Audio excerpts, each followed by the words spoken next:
ఒకప్పుడు గవర్నమెంట్ స్కూళ్లలో పిల్లలను చేర్పించాలంటే తల్లిదండ్రులు వెనకడుగు వేసేవారు. కానీ ఇప్పుడు పరిస్థితులు మారుతున్నాయి. రాష్ట్రంలో కాంగ్రెస్ అధికారంలోకి వచ్చాక మార్పులు కనిపిస్తున్నాయి. ప్రభుత్వ బడుల్లో చేరుతున్న విద్యార్థుల సంఖ్య ఏటా పెరుగుతోంది. గత ఏడాది కంటే ఈసారి 70,000కు పైగా అడ్మిషన్లు పెరిగాయి. ప్రభుత్వం తీసుకుంటున్న సంస్కరణలు, కొత్తగా టీచర్ల రిక్రూట్మెంట్ వంటి చర్యలతో సర్కార్ బడులపై ప్రజల్లో మరింత నమ్మకం పెరుగుతోంది.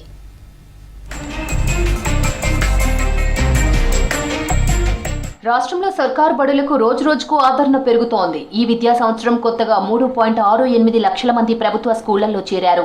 గతంతో పోలిస్తే అడ్మిషన్లు పెరుగుతుండడం పేరెంట్స్ లో పెరిగిన విశ్వాసానికి నిదర్శనమని అంటున్నారు విద్యాశాఖ అధికారులు.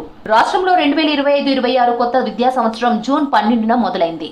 ఈ క్రమంలోనే అడ్మిషన్ల ప్రాసెస్ స్టార్ట్ చేశారు. నెల రోజుల్లోనే భారీగా అడ్మిషన్లు వచ్చాయి. అన్ని బడుల్లో మొత్తం 3,68,054 మంది చేరారు. దీంట్లో కొత్తగా 1వ తరగతిలో 1,38,153 మంది జాయిన్ అయ్యారు. 2 నుంచి 10వ తరగతి వరకు 2,29,919 మంది విద్యార్థులు అడ్మిషన్లు తీసుకున్నారు.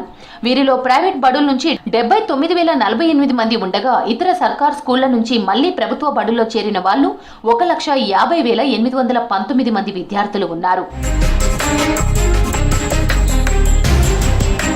రాష్ట్ర వ్యాప్తంగా ఉన్న 572 ప్రీ ప్రైమరీ సెక్షన్లలో 6,146 మందికి అడ్మిషన్లు ఇచ్చారు. గతేడాది ఇదే సమయానికి 2.9 లక్షల అడ్మిషన్లు అయ్యాయి.